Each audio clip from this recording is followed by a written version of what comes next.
Quelle surprise, question de femmes, c'est notre sujet. On parle souvent des femmes, mais quand nous en parlons, nous avons la gentillesse de convier un homme à cette émission. Merci de recevoir nos invités du jour. Nous commençons par vous, monsieur. Vous êtes Christian Kamtring, bonjour. Bonjour. Vous êtes écrivain, entrepreneur, enseignant et peut-être que vous avez oublié de nous livrer d'autres casquettes qui sont les vôtres. Vous nous le direz tout à l'heure. Merci d'être présent sur le plateau. Et avec nous, Carole Crianfé. Bonjour, Carole. Bonjour Lady. Vous êtes la fondatrice de Second Life que vous allez nous présenter bien évidemment. Et vous avez l'un et l'autre une actualité. Nous allons commencer par cela, de peur de l'oublier. Alors Second Life, qu'est-ce que vous nous proposez pour le mois de mars, c'est ça? Pour le mois de mars, on vous propose une belle journée de la femme, une journée hors du commun, où on va essayer de valoriser la femme dans son ensemble.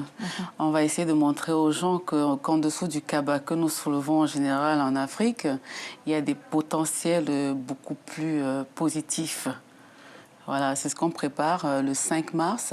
Et puis le 12 mars, on prépare un petit salon de la femme qu'on va appeler journée culturelle, où toutes les femmes qui ont envie de prendre un stand, de s'exprimer, de se vendre, de vendre un projet, pourront éventuellement se donner à cette journée-là.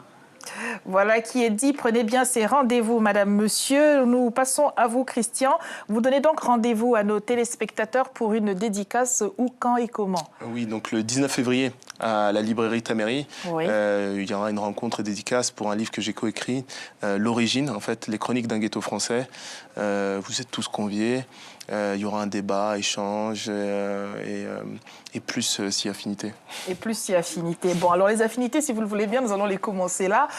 Question de femmes, madame parlait de redorer le blason des femmes. On parle souvent du 8 mars. Qu'en pense l'homme que vous êtes? Oui, donc c'est clair que notre société ne met pas forcément très en avant la femme. Il faut voir que on a beaucoup de problèmes entre le fait d'appartenir à une minorité et en plus d'être une femme. J'ai vécu justement, je viens d'un foyer monoparental. Je sais ce que c'est qu'être, comment dire, mis à l'écart. Il faut travailler encore plus, faire beaucoup plus d'efforts. Et donc j'estime que c'est une très très bonne initiative de votre part. Est-ce que vous êtes en train de nous signifier, sans nous le dire, que vous êtes un homme engagé en faveur des droits des femmes?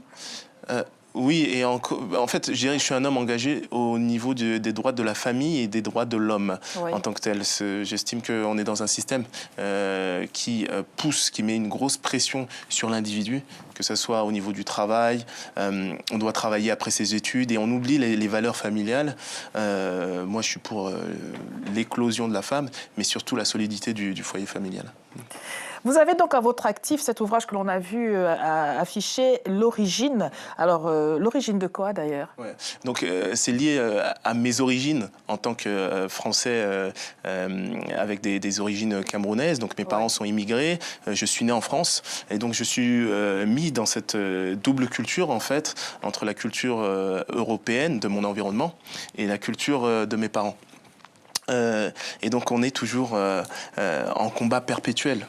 Et on est en manque de repères et on doit justement réussir à trouver les clés de notre environnement pour pouvoir surmonter les difficultés et pouvoir ouvrir les portes de ce dernier. Est-ce que ça n'est pas déjà le quotidien des femmes, où qu'elles soient, quelles qu'elles soient, que de devoir chercher un juste milieu entre ce dont elles se sentent capables et ce que leur renvoient d'elles-mêmes les sociétés au sein desquelles elles vivent? En effet, et c'est tous les jours qu'on voit ça. Les femmes sont obligées de pallier à deux éventualités. C'est la femme, mère, homme, on va dire ça en plus, parce que la femme en général arrive à faire ce que, vous allez m'excuser, hein, ce que l'homme fait dans sa totalité, plus ce qu'elle, mère, elle doit faire en même temps, sans oublier son côté professionnel. Et toutes ces choses, on doit pouvoir les mettre en valeur un jour ou un autre. Alors, peut-on y arriver au regard des expériences respectives qui sont les vôtres, de ce que vous avez constaté dans vos entourages respectifs aussi? Est-ce qu'on est en train de s'approcher, en nous posant souvent la question, à un jour où le 8 mars sera un jour comme les autres, parce que tout le monde se sera approprié et ses combats et ses questions, et tout le monde sera mobilisé en faveur de cela d'ailleurs? Moi, je pense que les femmes déjà devraient faire un travail là-dessus elles-mêmes, pour que le regard extérieur prenne le pas. Mais en attendant, il y a beaucoup d'évolutions là-dessus. Quand vous avez devant vous un écrivain qui a pris la peine de rédiger 180 pages, Carole, sans une ligne vraiment dans ce sens, qui porte cette réalité autrement qu'à passant, est-ce que ça vous interpelle ou pas? J'essaie de me fâcher avec lui, bien sûr. Je ne vais pas me fâcher avec lui parce que je pense que son livre, il est intéressant. On en a parlé un petit peu tout à l'heure. Mais je pense aussi qu'on va l'obliger à écrire un autre chapitre dans ce livre-là. Et même un livre des femmes. Oui. Un livre carrément pour les femmes, pour valoriser les femmes. Parce que les écrivains sont quand même la mémoire, c'est ce qui va rester pour les générations à venir. Avez-vous la conscience de ce que si rien n'est fait par les hommes aussi, dans ce sens, ma foi, il n'y a pas de raison que cela change. Non, tout à fait. Alors là, vous avez marqué un très gros point. Il faut savoir que j'ai écrit au moins 4 ou 5 romans, c'est pas mon premier. Les 2 premiers sont des romans d'amour et je me suis souvent, lié à l'amour, à l'affectif, donc les errances affectives. Et donc là, la femme a une place primordiale dans ce roman. Dans l'affectif ou dans l'errance? En fait, l'errance, c'est plutôt l'errance du narrateur qui est perdu parce qu'il a un choix à faire. Il est perdu dans les problèmes qu'il a rencontrés vis-à-vis de ses amours impossibles. Donc ça, c'est le tome 2, l'âme sœur. Et dans le tome 1... qui est l'âme frère, même pas. Ah, l'âme frère. non, mais en tout cas, cette recherche de l'âme sœur, en fait, c'est une quête perpétuelle. Et c'est comme la quête du bonheur, en fait. Et c'est vraiment une quête sociétaire. Ce que j'essaie de dire, c'est qu'on est dans une société où on est toujours poussé à aller plus loin. Et on oublie l'essentiel. Moi, je serais plus focus sur le foyer. C'est vrai que la femme a une grosse problématique devant elle. Parce que la pression de la société la force un peu à aller au travail. Moi, ce que j'aimerais, je ne suis pas féministe ou antiféministe, moi, ce que j'aimerais, c'est laisser le choix à ma femme. Si elle a envie de travailler, elle va travailler. Mais c'est une question d'envie, il y a des contraintes. Si la situation permet de se limer les ongles jusqu'au soir, ma foi, qui dirait non? Oui, mais c'est là où le bas blesse. C'est que les gens ne remettent pas en cause le système. C'est-à-dire qu'il y a un système qui vous pousse à aller travailler. Mais il faut savoir un système économique. Et bon, là, c'est le prof de maths financière qui en parle. Mais il y a un système économique qui pousse la femme à aller travailler. Je pense que tous les hommes n'ont pas cette envie de voir leur femme rentrer à 23h. Non, mais est-ce que vous interrogez sur l'envie qu'ont les femmes de ce qu'elles voudraient faire ou pas? Non, moi, je suis pour. Si une femme a envie de s'épanouir, de travailler, je suis pour. Le combat que je mène, et les livres qui vont être beaucoup plus engagés, c'est sur la valeur du foyer. Et donc, si ma femme n'a pas envie d'aller travailler, j'aimerais qu'elle ait ce droit. J'aimerais. Et donc, pour ça, il faut combattre le système. Et comme ça, des initiatives aussi comme les vôtres peuvent permettre aussi à certaines femmes de s'émanciper et de faire ce qu'elles veulent et non de faire ce qu'elles doivent faire. Alors, Carole, que répondez-vous à monsieur qui est manifestement en train de dire le travail pour les femmes devrait être un choix et ne l'exprime pas dans ce sens pour les hommes? C'est-à-dire que le travail pour les hommes serait quelque chose d'incontournable et pour les femmes, ça devrait pouvoir être en fonction de... Il est vrai que quand on parle des femmes, en général, on parle de la femme au foyer, la femme dans son ménage. Et tout à l'heure, il a parlé de son livre qui parle de la femme dans la tendresse et dans l'amour. Ça, c'est ce qui englobe en général la femme. Mais on oublie aussi que ces femmes, elles aussi, enfin pas toutes, elles ont peut-être besoin de s'épanouir différemment que dans leur ménage. Je dirais que... l'homme, pour moi, l'homme, je ne dirais pas à un homme que je te laisse soit travailler ou pas de travailler. Tu travailles, tu es obligé de travailler. Un homme, il est obligé de travailler. On nous a élevés dans cette éthique-là. Les hommes, ils doivent travailler. Et les femmes, elles étaient au foyer. Aujourd'hui, ça a beaucoup changé, mais l'homme doit continuer à travailler. Est-ce que vous êtes en train, vous aussi, de dire que les femmes ne sont pas tenues de travailler si la situation le permet?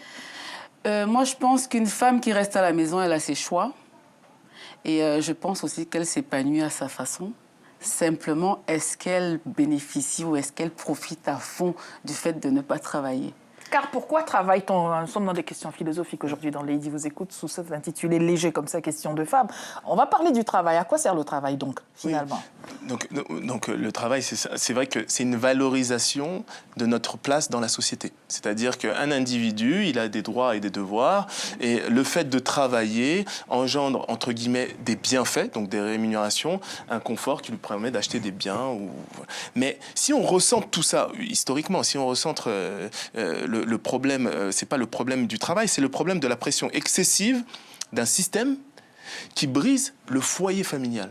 Mais est-ce que, alors vous allez continuer, je voudrais juste vous reprendre sur un point, est-ce que ce n'est pas déjà la situation des femmes qui, non contentes de ne pas avoir un revenu, sont déjà sous la pression que vous venez de décrire, au privé j'entends? Oui, non, c'est vrai qu'on a toujours ce constat qui est vraiment difficile, c'est que on peut avoir une femme qui est entre guillemets au foyer et qui est prisonnière, mais on a aussi la femme qui est forcée à aller travailler et qui se retrouve aussi prisonnière. Elle ne fait pas ce qu'elle veut. Donc, ce n'est pas un épanouissement comme vous le suggérez, comme vous voulez le suggérer. Et moi, je trouve que votre initiative est très bonne. Mais il faut aussi s'attaquer à ce système qui force forcément les gens à faire quelque chose qui n'est pas forcément naturel pour eux. Il faut savoir que la femme, moi j'ai une mère et je sais que j'ai pas envie de renfermer la femme à un simple rôle. Ma mère faisait tout à la maison, mais il faut bien se rendre compte d'une chose, c'est que c'est une double tâche, c'est un double travail, parce qu'il y a toujours ses enfants à éduquer, il y a toujours le ménage à faire. On peut essayer de le partager, c'est pas un problème. Mais si les deux parents travaillent très dur de leur côté, eh ben, il devient très difficile de retrouver une cohésion dans le foyer. Donc c'est ça mon gros... Alors, mon gros Carole, monsieur nous dit que le travail, c'est ce qui permet d'acquérir un revenu, d'avoir de l'autonomie financière notamment. Si on prend cela en compte, est-ce que vous continuez à penser que le travail pour les femmes devrait demeurer quelque chose de facultatif, puisque derrière, on dit qu'il y a quelque chose de croustillant? Non, je pense que le travail pour les femmes est très important dans la mesure où ça permet de s'épanouir surtout. On ne s'épanouit pas en restant dans une maison enfermée toute une journée. L'épanouissement, c'est pas faire la fête, hein, c'est sortir un petit peu, rencontrer d'autres personnes, discuter, échanger. C'est vrai, tout à l'heure, il a dit que sa mère faisait tout dans la maison. Ça, c'est une vraie femme. Elle sortait aussi travailler.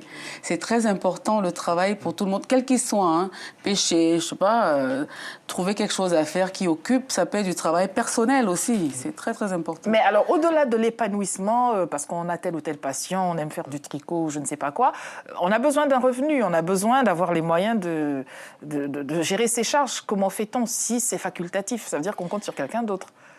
Mais il ne faut pas que ce soit facultatif, parce que si on a un homme qui décide que son épouse ne travaille pas parce qu'il est capable de gérer toutes ces choses-là, eh bien, tant mieux. Dans le cas contraire, il faut bien aller travailler. Et je pense que le travail n'est pas facultatif du tout. Du tout. C'est très, très important. Très important. Oui. Et là, je vous rejoins parfaitement. Mais il ne faut pas minimiser. Que ce soit garder les enfants ou s'occuper de son foyer, c'est déjà un travail. Donc, il y a peut-être 40 ans, c'était clair pour tout le monde. C'est-à-dire que la femme qui gardait ses enfants, qui s'occupait de la maison, son rôle de maîtresse de maison, c'était un travail. Et maintenant, il faut voir qu'on a ajouté un nouveau poids. Donc, c'est tout un système économique. On a ajouté un nouveau poids sur la femme qui est... justement, d'aller travailler. Et bon, il y a des circonstances historiques, mais j'aimerais à un moment donné qu'on arrive à un peu de bon sens. Donc j'écris un manifeste sur ce point, oui. Et qu'on arrive à retrouver une place centrale au foyer familial. Et vous avez tout à fait raison. L'épanouissement, le travail, c'est un épanouissement, mais on peut s'épanouir de multiples façons. Et j'espère que les femmes au foyer, elles aussi peuvent s'épanouir en éduquant leurs enfants, en passant du temps avec eux. Donc, je pense qu'il y a plusieurs manières de faire. Enfin, je l'espère. Alors, pour en revenir à la dédicace de votre ouvrage, vous avez choisi la librairie Taméry. Oui. Ce qu'il faut préciser, rappeler à nos téléspectateurs, s'ils ne le savent pas, la librairie Taméry est spécialisée sur des bouquins et sur le panafricanisme. Est-ce que c'est un choix ou est-ce que c'est une librairie ça aurait pu être une autre Alors, non, ça a été un choix. Donc, c'est toujours en termes de communication. C'est vraiment un choix parce que ce livre, spécialement l'origine, on l'a écrit à deux. Et l'idée derrière ce livre, c'est de faire passer un message. C'est que on voit donc à la télé les différents débats qui ont été menés ces 5 dernières années, que ce soit l'identité nationale, que ce soit la déchéance de nationalité. Il faut bien voir, il faut accepter sa double culture. Et il faut faire attention à la notion d'intégration, parce qu'on ne peut pas essayer de détruire ce qu'on n'a pas construit. Donc il y a beaucoup de zones en France, où les résidents, donc je parle d'un ghetto, où il n'y a pas ce transfert de savoir. C'est-à-dire les parents sont arrivés d'un pays avec une culture, avec une non-connaissance de leur environnement. Les enfants sont laissés à l'abandon, peut-être parce que les parents ne savent pas lire. Et on arrive à toute une génération perdue qui n'ont aucune connaissance des clés de l'environnement social dans lequel ils vivent. Et le rôle des mères dans tout cela, parce que ce que l'on constate quand même, bon an, mal an, il faut que chacune regarde le cahier de ses enfants, même si c'est en le tenant à l'envers le soir venu. Que font les mamans dans un contexte comme celui-là? On va dire qu'il y a plusieurs cas. Il y en a qui ne regardent pas.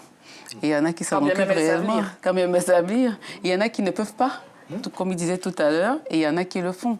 Donc le rôle d'une femme est important dans la société. Dans tous les cas, on a besoin de cette personne qui est obligée, quelque part, d'équilibrer aussi bien le pont familial que le pont professionnel. Peut-on dire femme malgré tout? Parce que autant, pardonnez-nous monsieur, un homme va prendre le temps d'écrire un tome, 2 tomes, 3 tomes sur la situation, autant les femmes vont écrire ces pages avec leur vécu. C'est-à-dire qu'elles ne vont peut-être pas faire de livres parce qu'elles ne savent peut-être pas écrire ou parce qu'elles ne parlent pas la langue du pays dans lequel elles se trouvent, mais elles vont écrire cette réalité au fil du temps qui passe, au fil des années, des enfants qui grandissent, avec les difficultés, ghetto ou pas ghetto, intégration ou pas intégration, salaire ou pas salaire. La vie fait qu'il faut avancer. Et dans ce contexte-là, je pense aussi que l'homme doit aussi épauler son épouse ou sa femme, dans tous les cas. Parce que là, il parle de ghetto, les gens qui arrivent avec une culture et qui sont bloqués dans cette culture. Peut-être que quelque part, ils ne se sont pas épanouis, on revient encore sur le mot épanouissement, pour pouvoir comprendre qu'en sortant d'où ils viennent, ils pouvaient apprendre autre chose ou alors mêler les cultures. Tout à l'heure, on en parlait, mêler les cultures. Et forcément, il y en a un dans les deux qui va pouvoir le faire. Je reste intimement convaincue que c'est la femme. Alors justement, est-ce que ceux qui écrivent, et vous en faites partie, s'interrogent-ils avec justesse sur comment est-ce que les femmes vivent tout cela? Parce qu'on en voit des pages d'encre, noircies d'encre sur toutes les questions propres au parcours migratoire. Souvent, ce sont des hommes qui ont pris la plume. Celles des femmes qui l'ont fait n'ont pas fait qu'écrire. Elles l'ont, je le disais tout à l'heure, écrit avec leur vécu. N'y a-t-il pas une matière, et on parle de capital immatériel, n'y a-t-il pas quelque chose, une leçon à tirer pour toute la société? Oui, donc en fait, c'est vraiment intéressant. Après, je ne vais pas revenir sur mon cas personnel, mais c'est vrai que dans le livre... On avait déjà commencé. Ouais, Allons-y, franchement. C'est vrai que dans mon livre, on a voulu transposer aussi nos histoires respectives, hein, moi et Christophe. Mais l'idée, c'est quoi? L'idée, c'est que moi, personnellement, ma mère a toujours été au centre de ma vie. Et je pense que j'ai été au centre de sa vie. Donc elle allait travailler, mais elle venait et elle récupérait une partie de son enfance avec nous. C'est-à-dire qu'elle restait avec nous, elle jouait, et tout le monde la prenait pour notre sœur. Et c'est vrai qu'elle a toujours eu cette attention aux études. Et donc c'est vrai qu'elle m'a toujours poussé dans ce sens-là. Et je voyais bien les parents, où par exemple on avait des parents père, mère, où justement ça n'allait pas. Les enfants restaient tard le soir. Et donc c'est vrai que il y a toute une culture et aussi une valorisation de l'école à donner. Et ça passe aussi par l'exemplarité, parce que la femme, bien sûr que la femme a une place centrale dans l'éducation des enfants, mais la société elle-même doit passer par l'exemplarité. C'est-à-dire, autant elle doit mettre en avant aussi des femmes qui se sont épanouies, et donc des initiatives comme la vôtre sont très bienvenues, mais autant aussi elle doit le mettre en avant, pas des icônes, mais des gens qui ont réussi à s'en sortir, qui pourront s'en sortir positivement ou négativement, mais qui pourront, à travers leur histoire, enrichir. C'est l'enrichissement générationnel qui est vraiment très important. Avez-vous relevé dans le propos de monsieur que quand il y a une famille avec le père et la mère, parfois la relation au père vole aux enfants quelque chose qu'il pourrait partager avec la mère, hein. C'est ce que vous avez essayé de dire. Est-ce que vous êtes d'accord avec cela, ou y a-t-il de la matière, en tout cas, à réflexion au moins? Je ne suis pas tout à fait d'accord, parce que ça peut aussi être dans le sens contraire. Bien sûr. Oui. Donc du coup... L'un des parents vole en partie aux enfants la disponibilité de l'autre parent? Celui qui est plus disponible, en général, vole. Ça, c'est sûr. Parce que moi, ça a été mon cas pendant un bon moment. Alors, dites-nous très bien que l'on comprenne. Je dirais que j'ai volé toute la responsabilité du père, hein, complètement. Mes enfants, ils sont très proches de moi parce que leur papa n'était pas souvent présent. Donc, ce qui fait que leur éducation tient de leur maman, qui tient de leur grand-père. Lequel a volé à la grand-mère quelque chose, Non, remontant même- jusqu'à la nuit des Alors, temps. par contre, moi, ma mère n'a pas été très présente dans notre éducation. On parlait encore des femmes qui travaillent et autres. Hein. Mon père, il avait 2 épouses. Et mon père, il ne voulait pas que ses femmes travaillent. Sauf que ma mère était déjà assez... Elle était assez, comment je vais dire ça, elle était assez modernisée. Elle n'avait pas envie de rester à la maison. Mais pourtant, elle n'a pas été à l'école bien longtemps, Oui. ma mère. Donc, il a été obligé de lui confier une partie de ses affaires à gérer. Donc, elle n'était pas souvent là. J'ai été élevée plus par ma belle-mère D'accord. que par ma maman. Et moi, avec mes enfants, ce que j'ai fait, j'ai essayé de faire ce qu'il a dit tout à l'heure, la double culture. Parce que j'avais un père qui était très, très dur, très, très difficile. C'est quoi très dur pour un père? Pour l'enfant que vous étiez à ce moment-là?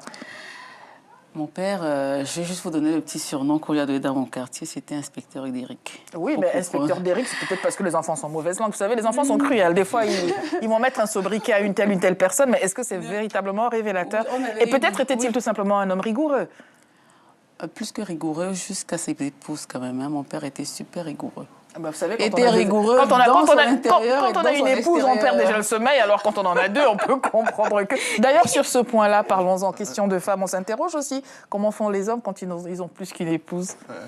Non, bon, j'en ai pas la grande connaissance. Vous n'en avez pas l'expérience, Non, mais pas bon, l'expérience. en tant Bon, qu'homme, dites-nous ouais. quelque chose. Donc, mon grand-père était polygame. Il avait 9 femmes. Je pense que des fois, c'est bizarre parce que des fois, on a tendance à rejeter notre propre culture. Oui. Je pense que la polygamie, si la polygamie était si mauvaise, elle aurait déjà disparu. Je pense que... Donc vous nous dites que la polygamie est quelque chose de bien, mais il faut être clair, non, quoi. non, C'est non, pas non, avec non, des non, non. non-dits que... Non. Je dis pas que la polygamie est forcément ultra géniale, mais ça peut marcher. Moi, pour mon grand-père, je pense que ça s'est plutôt bien passé. Mais je pense qu'il y a du bien aussi à tirer Est-ce que vous êtes de en notre train de culture. nous dire que c'est un modèle vers lequel vous pourriez vous acheminer? Juste pour que l'on comprenne. Je ne pense pas. Je ne Mais enfin, vous n'allez pas laisser tomber quelque chose d'aussi bien, monsieur. Ah, non, je ne pense pas, mais soyons plus précis et ayons des points de comparaison. Il faut bien voir qu'en France, par exemple, beaucoup d'hommes mariés se retrouvent avec des maîtresses. Pas en Ok. France seulement, partout dans le monde, monsieur.